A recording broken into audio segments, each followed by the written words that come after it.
Hidup ini yang penting cukup saja. Cukup beli kereta, cukup beli rumah, cukup nikah, cukup punya anak, cukup nikah sekali lagi.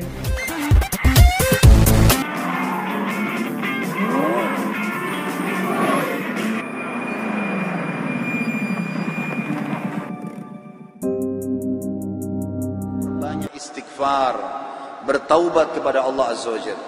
Karena ternyata yang banyak menahan rezeki adalah dosa. Dalilnya hadis Bukhari. Kata Nabi SAW, tidak ada satu kaum yang menahan zakat harta mereka, atau dalam riwayat yang dikatakan tersebar di tengah-tengah mereka zina dan khamr. Riwayat lain menjelaskan tersebar maksiat, kecuali Allah akan menahan rezeki dari langit, menahan hujan, nggak datang rezekinya. Jadi kalau teman-teman masuk satu proyek ternyata tertahan, proyek itu sudah jelas halal, maka pastikan teman-teman sekalian bahwasanya jelas ini karena dosa kita. Jangan pernah salahkan orang, salahkan diri sendiri. Tidak ada istilah dalam Islam teman-teman sekalian rezeki kita diambil orang lain. Saya ulangi, tidak ada dalam Islam istilah rezeki kita diambil orang lain. Demi Allah nggak ada. Kalau ada di benak anda saat ini, hilangkan itu. Pernah ada seorang pengusaha masih muda di Surabaya, waktu saya sudah jelaskan tema tentang kenalilah Tuhanmu kau akan bahagia, masalah tauhid, pengenalan Allah. Dia datang kepada saya lalu dia mengatakan, Ustaz, saya sama teman-teman saya ini semuanya pengusaha. Ada 4-5 orang. Kami sama-sama masuk, semua punya perusahaan, sama-sama masuk ke satu proyek. 4 teman saya semuanya dapat, Ustaz. Saya sendiri nggak dapat. Dan kalau dilihat dari sisi ibadah, saya lebih baik daripada mereka. Karena saya hadir pengajian, mereka tidak. Saya tahu mereka. Saya sholat, mereka tidak sholat. Bagaimana memahami ini supaya saya tidak sangka buruk dengan Allah? Apa jawaban saya teman-teman sekalian? Satu kalimat, belum rezeki anda. Bukan rezeki anda. Kalau sudah rezeki anda sampai pasti. Nggak mungkin tidak. Nggak ada ceritanya orang lain ambil rezeki kita. Nggak mungkin. Mustahil. Jadi kan? Ibnu Qayyim rahimahullah teman-teman pernah melihat seekor ular buta di sebelah dia lagi jalan. Ular buta ini kelihatan kena selaput matanya warna putih. Lewat di dekat Ibnu Qayyim. Ibnu Qayyim lihat, kebetulan dengan hikmah Allah. Lalu dia bilang, ular ini buta. Terus tiba-tiba dia bilang, saya bicara dengan diri saya sendiri, saya ingin tahu bagaimana Allah Azza wa Jalla memberikan makan ular ini. Ibnu Qayyim diikuti ular tersebut, ular itu berjalan. Bisa saja dimakan oleh hewan yang lain, tiba-tiba diserang. Tapi dia jalan, makhluk Allah, jalan di muka bumi. Allah SWT penciptanya. Lalu kemudian tiba-tiba dia dapat sebuah pohon, dia naik ke atas pohon itu. Sampai dia naik ke dahan, Ibnu Qayyim bilang, saya angkat kepala saya ke dahan itu, saya temukan di situ ada seekor burung kecil yang lagi bersihkan sayapnya. Burung ini karena asyik membersihkan badannya, dia tidak tahu kalau ada ular di sebelahnya. Ular karena buta matanya tidak tahu kalau ada burung itu. Tapi ular ini cium bau burung, tiba-tiba diterkam sama dia, lalu dimakan burung itu. Kata Ibnu Qayyim, subhanallah, yang telah memberikan makan ular yang buta matanya. Coba bayangkan teman-teman sekalian. Berapa banyak miliaran makhluk Allah Allah berikan makan. Bagaimana bisa anda mengeluh mengatakan tidak dikasih rezeki sama Allah? Tinggal bergerak. Seorang ulama yang lain pernah selesai kebun kurmanya dibersihkan. Dia capek sekali. Dia keluar dari kebunnya. Dia lihat di depan kebun, sebelah kebunnya ada sebuah sungai luas. Dia duduk di atas sungai itu. Di pinggir sungai itu maksud saya. Duduk di pinggir sungai. Lalu ada satu batang pohon di atas air lagi mengapung. Di atasnya ada burung bangau, kakinya patah, matanya buta. Di atas batang pohon. Orang ini bilang, saya ingin lihat bagaimana Allah Azza wa Jalla memberikan rezeki burung ini. Dari kejauhan tiba-tiba setelah beberapa saat ada burung elang datang, mencengkeram ikan di situ, dekat situ diambil, kemudian ikan, begitu dia naik, burung elang ini lepas cengkeramannya. Dengan hikmah Allah. Lepas cengkeramannya, jatuh ikan itu subhanallah di depan burung bango yang buta di atas batang pohon. Bukan jatuh lagi ke air, jatuh ke situ dengan hikmah Allah. Burung elang pergi tidak ambil lagi, burung bango cium bau ikan tinggal turunkan kepalanya makan. Selesai konsepnya. Berapa banyak kejadian seperti ini teman-teman sekalian. Kenapa harus ragu bahwasanya Allah SWT akan memberikan kepada kita rezeki? Maka harus difahami poin-poin seperti ini. Rezeki akan tertahan dengan dosa. Maka kalau ada sesuatu yang masih tertahan dan kita sudah tahu konsep, pahami kalau itu mungkin bukan rezeki kita, tapi tidak ada masalah, kita hubungkan dengan bertobat kepada Allah. Bisa saja mungkin karena ada dosa kita. Pastikan teman-teman, kalau ada seseorang berzina di malam harinya, besok akan banyak kendala-kendala di kantornya, di usahanya, atau dia berdusta, pasti ada masalah. Pasti, tidak mungkin tidak. Saya yakin teman-teman mungkin punya pengalaman kalau dalam masalah seperti ini. Artinya kalau ada dosa pasti akan nyangkut tuh. Ada masalah. Kalau tidak terbuka, mengalir seperti air. Saya temukan ulama-ulama di Saudi, Masya Allah, hidupnya dari pagi sampai malam teman-teman sekalian, semuanya ibadah. Majelis ilmu, dari majelis ilmu ke majelis ilmu, dari masjid ke masjid. Gak pernah terputus rezekinya. Saya tahu guru saya, Syekh Saleh Suhaimi, beliau pengajar di Masjid Nabawi, dan salah satu istri beliau adalah salah satu akhwat kita yang pernah ikut pengajian saya, kuliah di Unhas dari daerah Buton. Sekarang sama-sama beliau di Madinah. Sudah lebih dari 10 tahun, Masya Allah, rumah tangganya sudah dipenuhi 1 orang anak. Beliau ini buta matanya. Buta matanya, subhanallah. Tapi hafal 30 juz Al-Quran. Jadi ulama besar, banyak kitab-kitab yang dihafal oleh beliau. Termasuk orang kayanya Madinah. Banyak. Rumahnya di Madinah mewah sekali, besar. Gitu kan? Kemudian juga keturunannya banyak. Dia bernikah poligami sampai 4 istri. Buta matanya. Saya pernah datangi rumahnya beliau. Kemudian beliau dari lantai 4 turun. Rumah sekarang sudah berubah, rumah yang lama. Beliau pernah ngontrak satu building besar, ada beberapa rumah. Itu beliau turun dari atas. Dengar saya datang, beliau turun. Tidak dipegang sama siapapun. Buta matanya turun sendiri dari tangga. Orang turun seperti bukan orang buta, subhanallah. Jalan kemana-mana di Indonesia, saya masukkan, dia bilang sama saya, Khalid, saya mau nginap di hotel, tapi hotel yang bagus. Saya sempat bertanya, dari mana Syekh bisa tahu ini hotel bagus atau enggak ya? Dia minta, saya mau hotel bintang 5. Saya punya kemampuan, saya mau bayar. Saya mau nikmatin. Baiklah. Saya carikan hotel bintang 5 di Jakarta, dapat. Waktu masuk hotel dia bilang, Khalid, pegang saya mau pegang ranjangnya. Demi Allah teman-teman, diraba sama dia ranjangnya. Lemarinya, baik, ini bagus. Dia bisa tahu, saya mau yang ini. Kemudian dibayar sama dia, dinikmatin gitu. Orang buta, subhanallah, bisa Allah bukakan banyak sekali. Tidak mungkin orang yang, saya yakin ini justru karena berkah ilmunya, berkah Al-Quran yang dia hafal, berkah sedekahnya luar biasa. Dia kalau berangkat teman-teman sama ulama-ulama yang lain datang ke Indonesia, adakan daurah pesantren kilat, pasti dia yang bayarin. Dia bayarin hotelnya, dia bayarin makannya, dia yang bersedekah. Dan saya lihat luar biasa rezeki Allah keluarkan gitu. Sampai saya waktu mau bayar kamar hotel dilarang sama dia. Udah dibayar semua kali. Bayar semua dari awal, sudah dibayar semuanya. Jadi saya melihat teman-teman sekalian, orang kalau justru jauh dari dosa-dosa, maka Allah Azza wa Jalla akan bukakan pintu rezeki. Imam-imam Masjid Haram dan banyak ulama-ulama yang lain, semuanya mereka mampu. Allah bukakan. Jadi jangan salah paham teman-teman sekalian. Orang-orang kafir yang sedang antum lihat, yang anda lihat terbuka rezekinya, jangan salah paham. Tidak ada di antara mereka yang murni lepas dari utang. Coba telusurin deh. Mobilnya mewah, tapi utang semuanya. Usahanya banyak, tapi utang semuanya. Berkah dari mana ini? Bukankah pada saat meninggal kemudian disita oleh bank-bank, akhirnya terbengkalai keluarganya? Dan seterusnya. Banyak hal teman-teman sekalian. Oleh karena itu dekatkan diri dengan Allah. Perbanyak istighfar. Bertobat kepada Allah subhanahu wa ta'ala.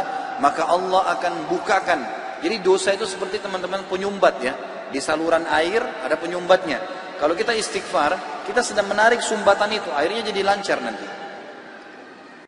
Hasan Basri pernah didatangi oleh 3 orang. Hasan Basri seorang ulama tabi'in yang tadi juga saya sudah sebutkan kisahnya di awal pertemuan kita. Beliau pernah kedatangan 3 orang. 3 orang ini minta nasihat. Karena selalu dia nasihatin orang. Hasan Basri terkenal kalau bicara teman-teman surga, neraka, kematian. Nasihatnya selalu berkisar di situ. Jadi orang merasa imannya bertambah. Ringkas cerita, datang 3 orang ke rumahnya. Yang satu mengatakan, wahai imam, saya sudah lama menikah tidak punya anak. Saya sama istri saya, dibawa istrinya sama dia, udah lama berobat, sudah 10 tahun menikah nggak punya anak. Dan sudah berobat sana sini sama tabib tidak sembuh-sembuh. Apa saran anda? Sudah ikhtiar. Kata Hasan Basri, perbanyak istighfar. Bukan baca ya, perbanyak istighfar. Orang ini pergi. Kemudian masuk orang kedua. Hai imam, saya sudah lama sakit. Di perut saya ini ada penyakit, sakit. Kalau sakit itu luar biasa. Sudah berobat sana sini nggak pernah sembuh. Sudah ikhtiar. Apa saran anda? Kata Hasan Basri, perbanyak istighfar. Lalu yang ketiga mengatakan, masuk orang yang ketiga, wahai imam, saya sudah lama bekerja keras, tidak pernah kaya seperti fulan. Ditunjuk orang kaya di kampung itu. Maka saran anda apa? Dia bilang perbanyak istighfar. Perbanyak istighfar.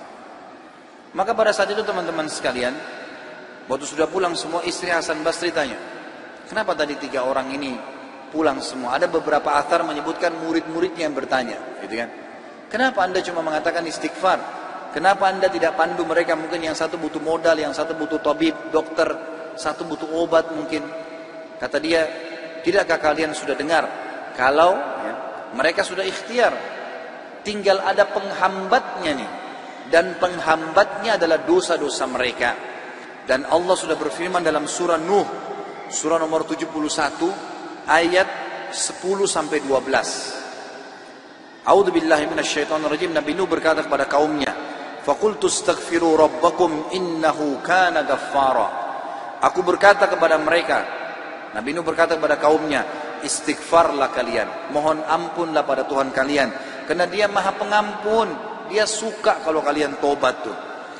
Ayat 10, ayat 11-nya, yursilis sama alaikum midrara. Mereka atau pasti Allah akan turunkan dari langit hujan yang lebat.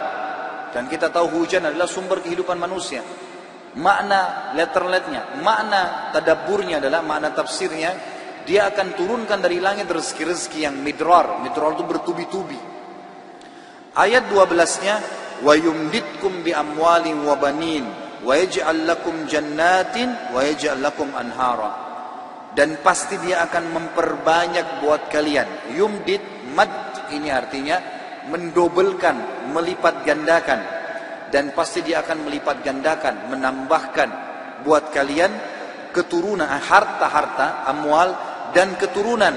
Serta Dia akan melebatkan kebun-kebun kalian dan akan memperbanyak sungai-sungai kalian, sumber air kalian. Imam Ahmad rahimahullah pernah didatangi teman-teman sekalian oleh seseorang. Maaf, Imam Ahmad pernah di akhir hidupnya, ini kalau teman-teman yang pernah dengar kisahnya, maaf saya ulangi, karena memang berhubungan dengan poin ini. Pernah Imam Ahmad rahimahullah, di akhir hidupnya dia tidak tahu kenapa dia harus mendatangi sebuah tempat. Lalu kemudian dia pergilah ke sana. Setelah dia tiba di kota itu, tiba waktu maghrib dia masuk ke sebuah masjid, lalu dia sholat maghrib. Habis maghrib beliau duduk rahimahullah dengan membaca Al-Quran. Imam Ahmad ini kalau nggak salah meninggal tahun 240-an. Terhadap dari 4 imam madhab ya.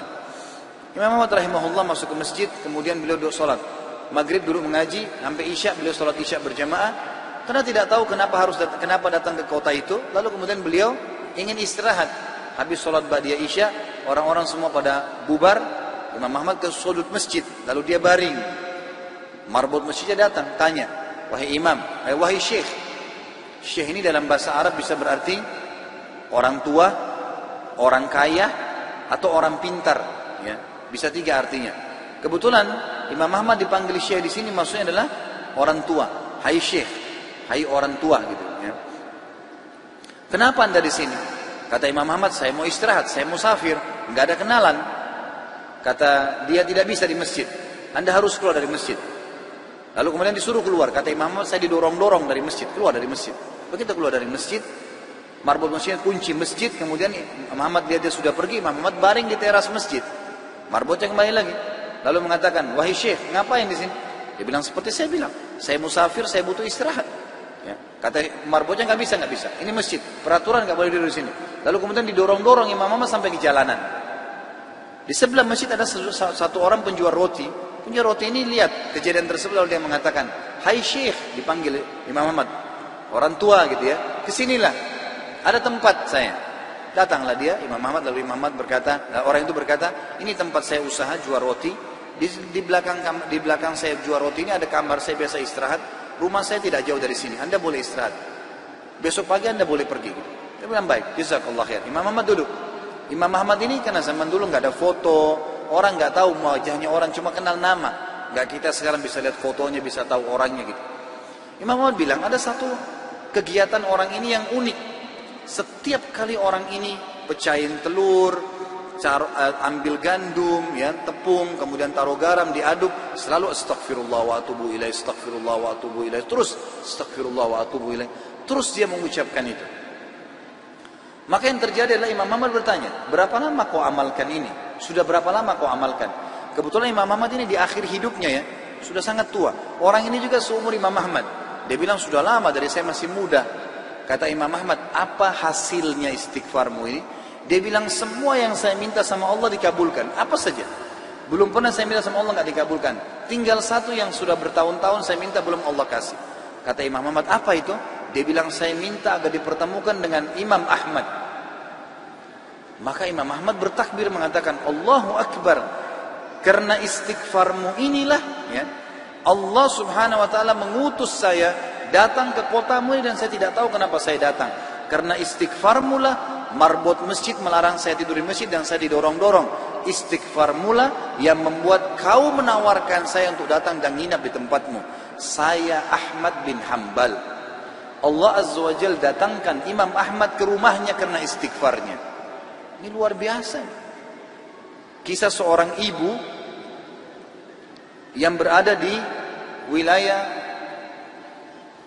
Kashmir. Kisah belum lama terjadi. Ibu ini rupanya punya, kalau saya tidak salah, cucu atau ada anaknya perempuan kena penyakit tulang, sakit.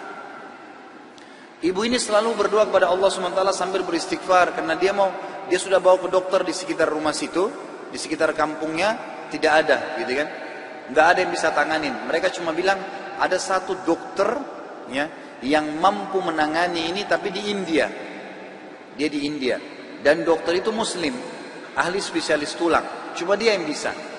Ibu ini tahu dia tidak punya kemampuan uang beli tiket pesawat atau kendaraan, mau bayar dokter tidak mungkin. Maka ibu ini memperbanyak doa dan istighfar, selalu istighfar kepada Allah. Ya Allah, kalau ada dosa maafkanlah, sembuhkan anak ini.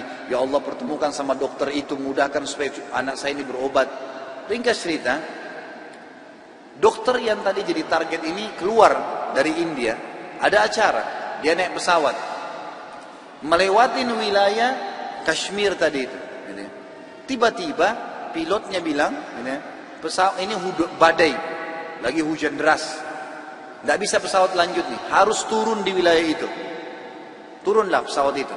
Begitu turun, tiba di bandara, kata dokternya, saya harus, ini ada seminar, saya harus hadiri. Berapa jauh dari sini? Orang itu bilang target Anda sekitar 4 jam dari sini. Kata dokter, baik, saya mau sewa mobil, ya, masih bisa keburu, gitu kan, masih sekitar 6-5 jam lagi acaranya, 5-6 jam lagi. Begitu dia sewa mobil, jalan sedikit dari bandara, ternyata, ya, hujan makin keras. Kata supirnya, nggak bisa kita jalan. Kalau jalan ini paksanya bisa kita dihancurin oleh badai. Kata dokternya, baiklah, kita istirahat. Mampir di pinggir, mampir ke sebuah rumah. Rumah itu rumah tua, rumah kayu.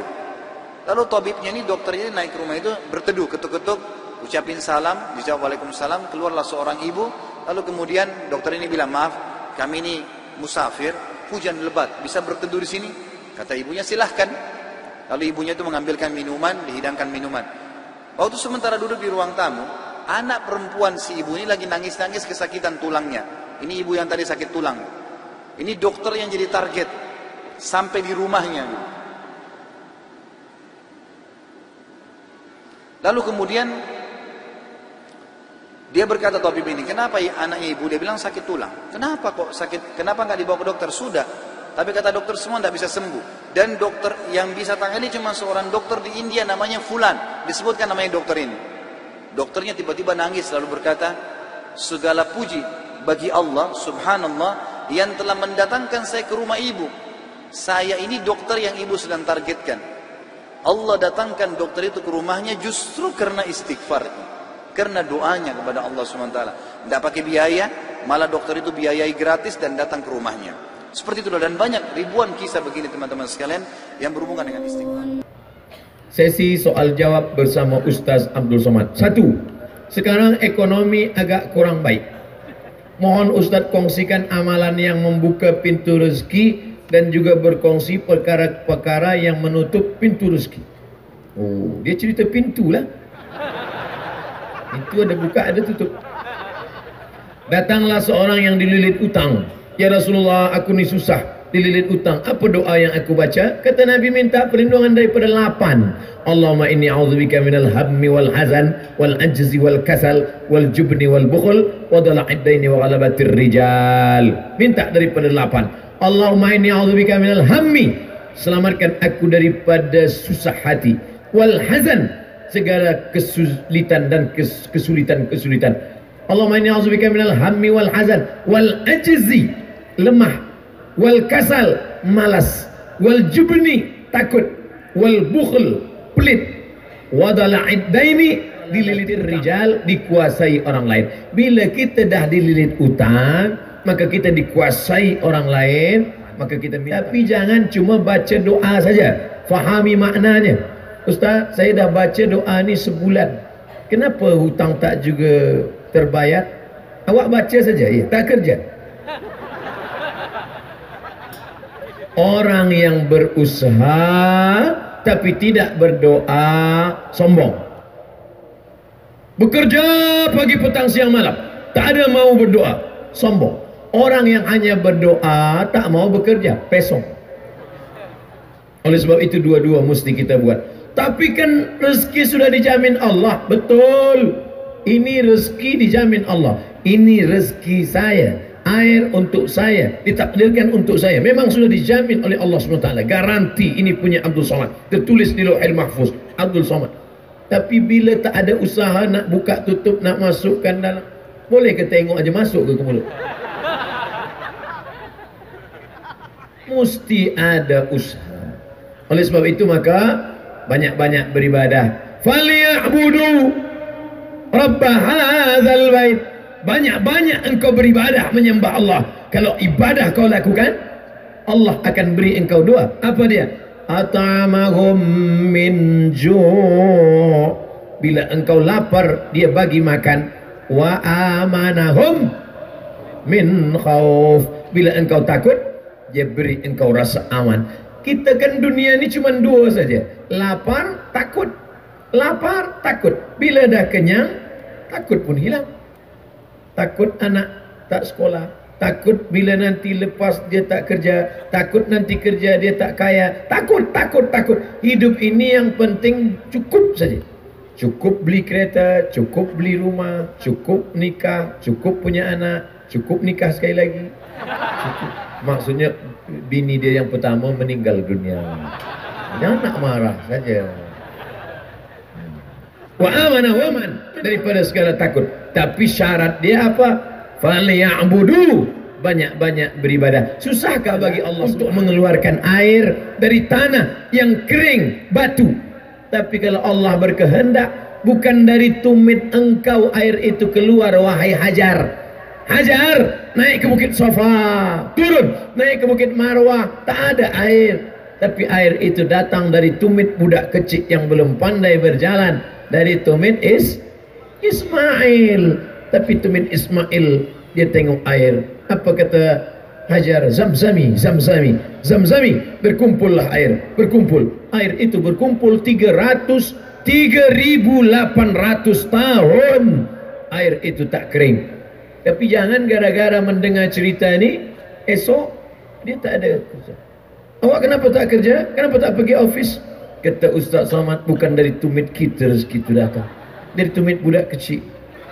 Betul, dari tumit budak kecil. Tapi tumit yang besar ini melangkah dulu ke Safa, melangkah dulu ke Marwah, pergi ke Safa, pergi ke Marwah, dah tak ada baru.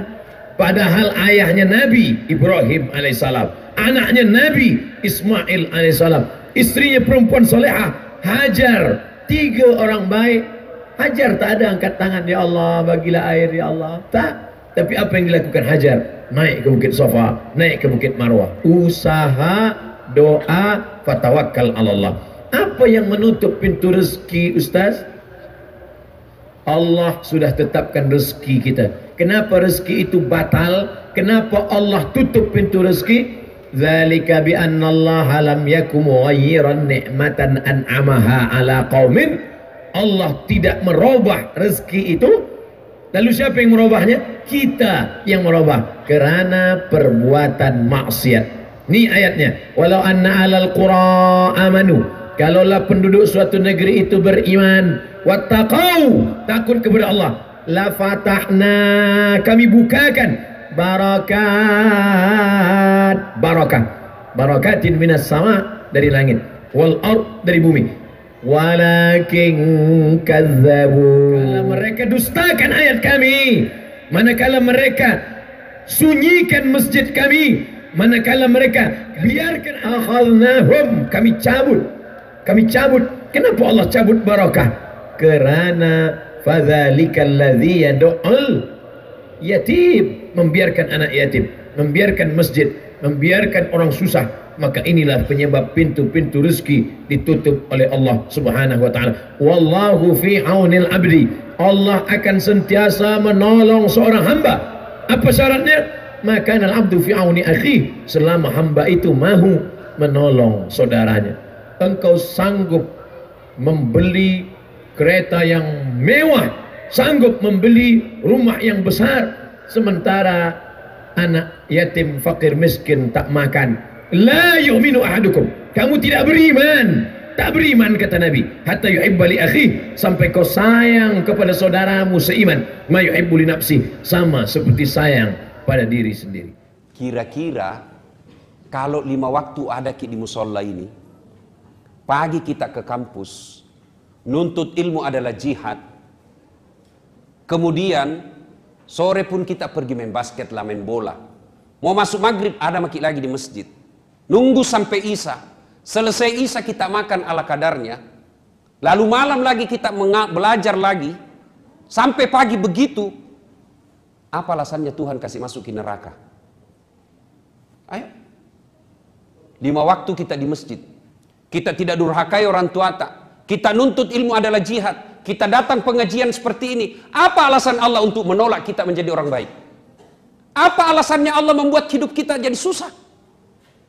Kalau baik sholat tak bos, insya Allah gampang itu punya dunia, gampang. Saya bisa cerita begini karena saya alami. Saya paling sering itu kalau setiap saya cerita soal ini. Saya pernah itu rasakan di PIS 3 Unhas sini, Sospol, lantai 2. Saya ingat terus itu, ruang 207. Saya keluar dari dari kelas belajar, nak tunjuki ke seniorku. Apa nak bilang? Dasat, ndak malu-malumu itu cakar semua bajumu. Saya tidak marah. Saya cuma berdoa kepada Allah, ya Allah, berikan saya umur panjang supaya saya bisa berbuat baik sama ini orang. Alhamdulillah, Ramadan kemarin, tahun ke-6 itu orang setiap Ramadan saya kasih zakat. Saya pernah rasakan menjadi cleaning service, mapanyuki. 4 toilet saya harus bersihkan setiap hari. Saya bilang, jami gaji kak, kasih masuk namaku undian umroh gratis. Sampai tutup itu kantor tidak dapat.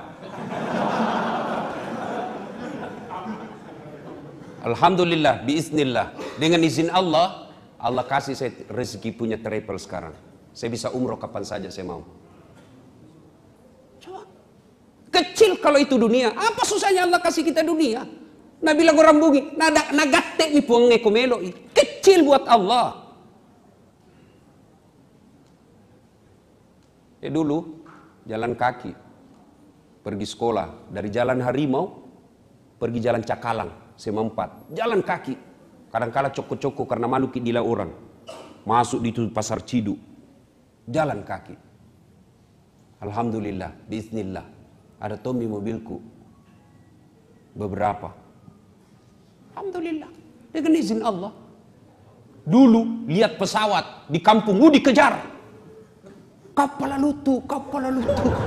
Dikejar itu Pak, di kampung. Sampai kita masuk, tabrak sawah, masih di itu. Saya lebih saja itu nanti naik pesawat. Bismillah. Hampir tiap hari sekarang saya naik pesawat. Dan hebatnya lagi, bukan saya yang bayar. Coba, dengan izin Allah. Kecil buat Allah. Gimana caranya? Bereskan sholatmu. Kecil itu jadi dokter. Kecil itu jadi pegawai negeri. Allah cuma minta, perbaiki sholatmu. Baik sholat, tidak ada alasan menolak. Tidak ada alasan Allah untuk menolak doa kita.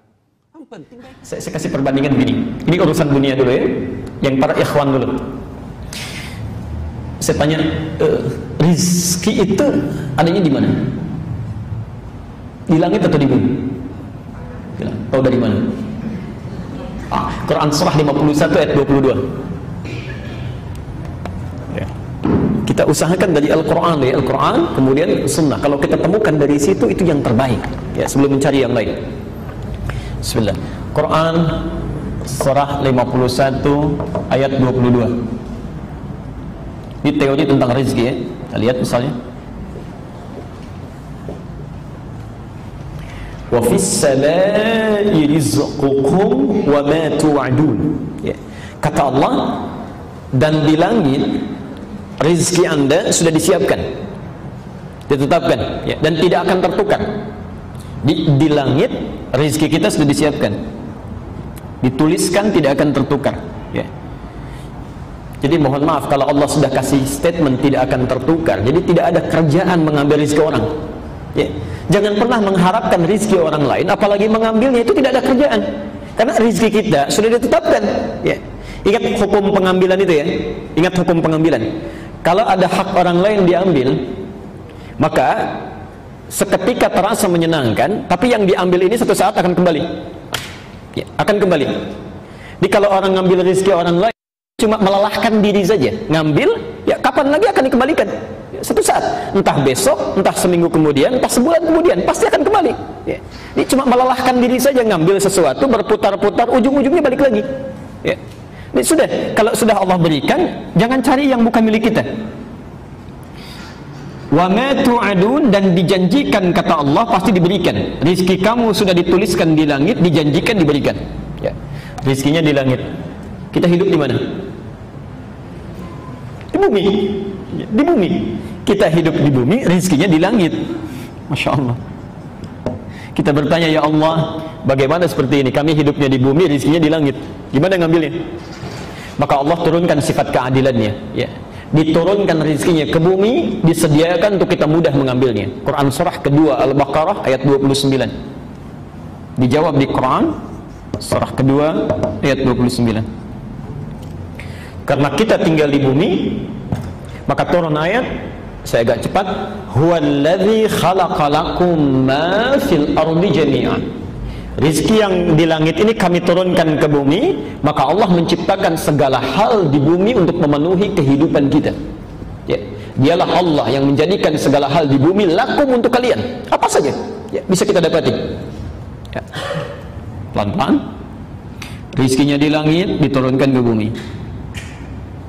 Bumi luas atau sempit? Luas, baik ya. Antum tinggalnya di Kelapa Gading, tapi rezekinya turunnya di Palembang misalnya, kan harus nyari ke sana tuh. Ya, jangankan ke Palembang, kalau rezekinya turun di Sunter saja kita mesti bergerak. Ya, karena itu turun perintah dari Allah, karena tidak semua rezeki yang turun itu langsung menimpa kita. Ya, barangkali tempatnya agak harus memerlukan usaha untuk bergerak. Ya, karena itu turun ayat Quran surah kedua Al-Baqarah ayat 168. Ya. Kita diminta untuk berusaha untuk mengambilnya. Ya ayyuhan nasu, hei manusia, kulu mimma fil ardi halalan thayyiban. Silahkan kamu berusaha untuk mendapatkan rizkimu, ya. Untuk makanmu, untuk minummu, untuk segalanya, ya. Dengan cara yang halal dan baik. Halal plus thayyib. Pelan-pelan. Halalan thayyiban. Perhatikan rumusnya sini.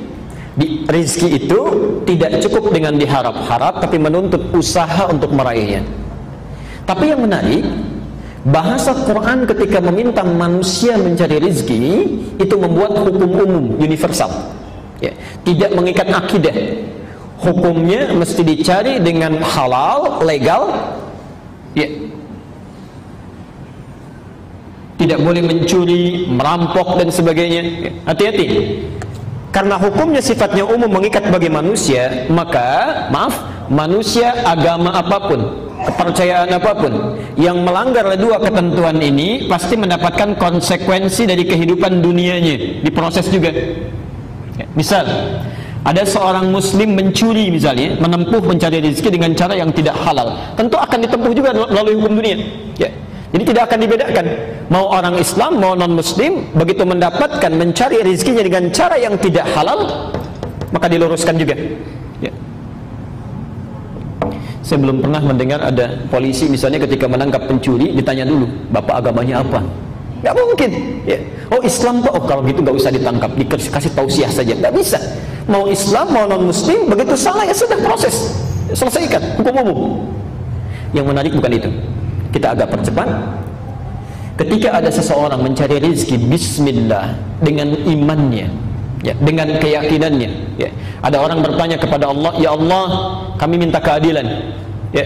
Ada non muslim, dia tidak sholat, dia tidak puasa, dia tidak zakat, masa bisa mendapat kemudahan dalam mencari rezekinya? Kami yang sholat, yang puasa, yang berhaji, yang beribadah, harusnya ada perbedaan, ya, ada kemudahan mendapatinya. Maka Allah turunkan ayat khusus yang diberikan hanya pada orang-orang yang punya iman. Quran surah kedua Al-Baqarah, ketentuan kedua, ayat 172. Pelan-pelan. Nanti silakan Anda perhatikan bagaimana cara Al-Quran mengungkapkannya. Yang di sini 168, ya ayyuhan nas, yang ini, hei manusia. Manusia sifatnya universal, bisa bagi seorang muslim atau non muslim. Tapi ketika menyebutkan di ayat 172 dirubah dari nas menjadi amanu, ya ayyuhalladzina amanu. Pelan-pelan.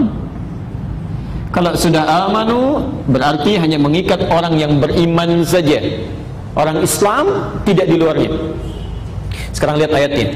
Ya ayyuhalladzina amanu kulu. Di sini ada kulu, di sini ada kulu. Tapi yang hebat di sini mimma fil ardi halalan thayyiba, yang di sini kalimat halalnya dibuang. Kulu min thayyibati ma razaqnakum, halalnya dibuang, thayyibnya dijamakkan, thayyibat. Masyaallah. Ma razaqnakum.